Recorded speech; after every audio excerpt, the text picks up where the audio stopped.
Okay, so it's kind of a sad moment here. I don't think we're going to have time before this gets picked up to take it out on another trip. I just wanted to give you guys kind of a quick recap of what this has been like over the last month and 3 weeks that we've had it, what we've used it for, how we've used it, and how it's been treating us. Hang tight, I'll be right back.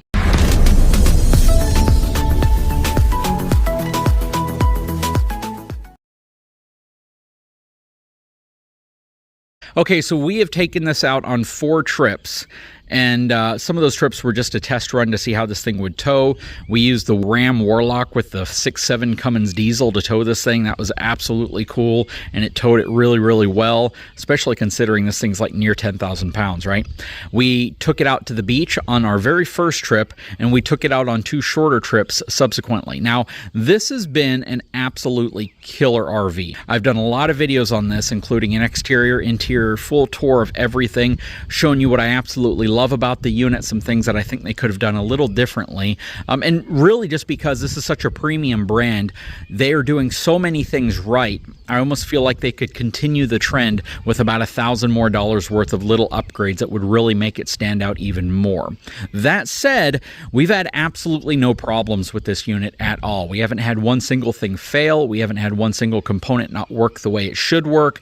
It's just been absolutely amazing. And when I let people in and they tour this thing and they see what it's about, they love the little details like the dovetail drawers. They love soft closing cabinets. They like the upgraded suspension, upgraded tires. They love a lot of what's going on, especially 30-pound propane cans on something this small, which is absolutely phenomenal. There were a few little areas that only I and maybe a few other people would kind of notice as areas that they could do things a little differently, but I don't think any of them would have been major, and I made a full video talking about that stuff, and none of that has actually really changed. I'm really impressed with how the Furrion Chill Cube in the back and the Furrion 8000 BTU AC up front have been able to cool this thing down even in the extreme heat. It actually does really, really well from a performance perspective. It tows really, really well, even without weight distribution or sway control on a 3/4 ton truck that some would argue would say you would need that stuff, and I didn't feel it because we had the payload capacity more than enough to be able to haul this thing even with the amount of weight we had loaded into it, which gave us about 1,000 pounds worth of tongue weight.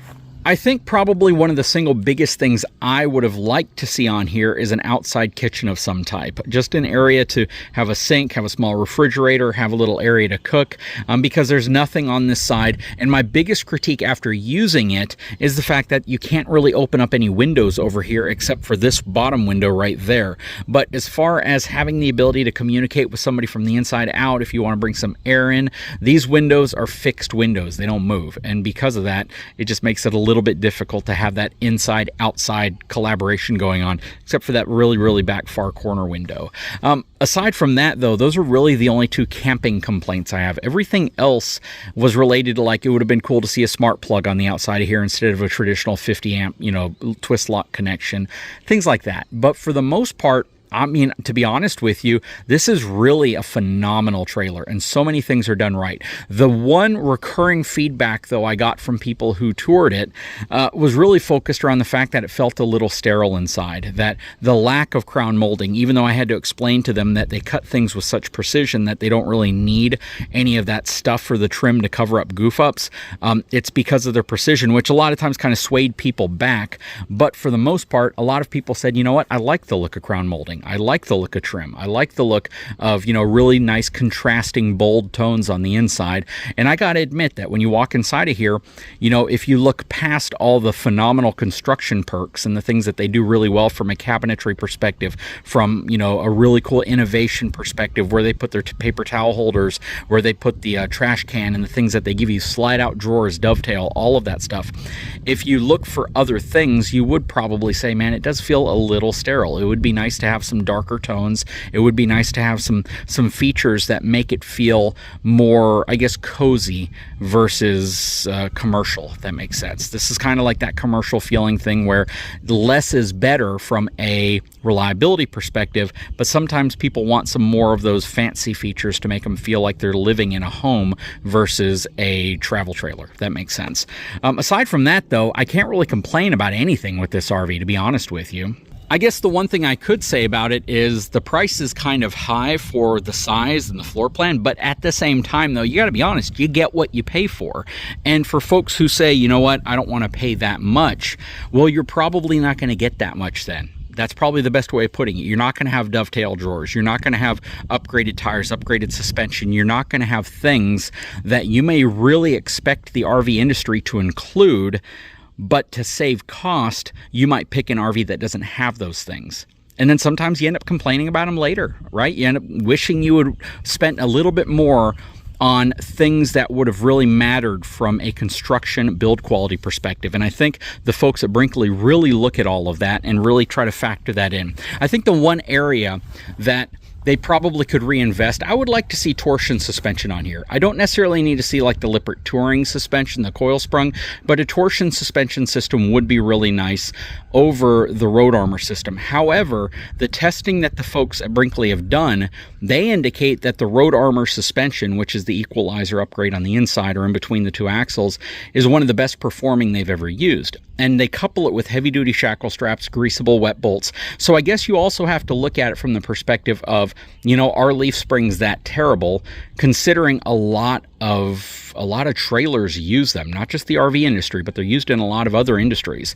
Yes, torsion suspension is traditionally seen as an upgrade. It's a rubber compression kind of twisting or torsional suspension load, which is different, but that may not deem the same type of results that they're actively looking for when they're testing to see what type of shock actually transfers to the interior of the RV. But those are all questions that I'll go over with them. You know, we're definitely going to do a debrief, and I'm going to ask them some of those questions. From a performance perspective, you know, it is an upgraded suspension. It gives you anti-lock brakes. It's going to give you an odometer. It's going to give you a lot of really cool features that people asked for in the past. And an upgraded equalizer suspension is one that I have been crying about for a long time. I've been asking the industry to do that, and Brinkley puts it in their unit, which is really nice, even though it is a traditional leaf sprung suspension. But again, these are questions I can ask them. I love the steps. Those were really nice, even though they collected a lot of sand when we first took it out.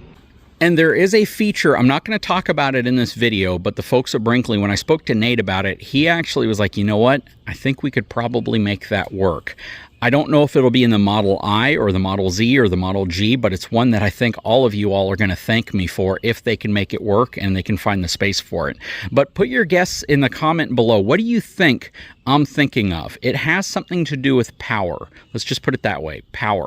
So I want them to do something or prep for something that nobody is doing, and I think it would be revolutionary and game-changing if they were the first one to do, or really anybody was the first one to do. I'm just throwing the idea at the folks at Brinkley to see what they say about it. But anyways, guys, sure hope you enjoyed the video. If you haven't had a chance, take a moment, subscribe to the channel, give me a thumbs up. We'll talk to you again very soon.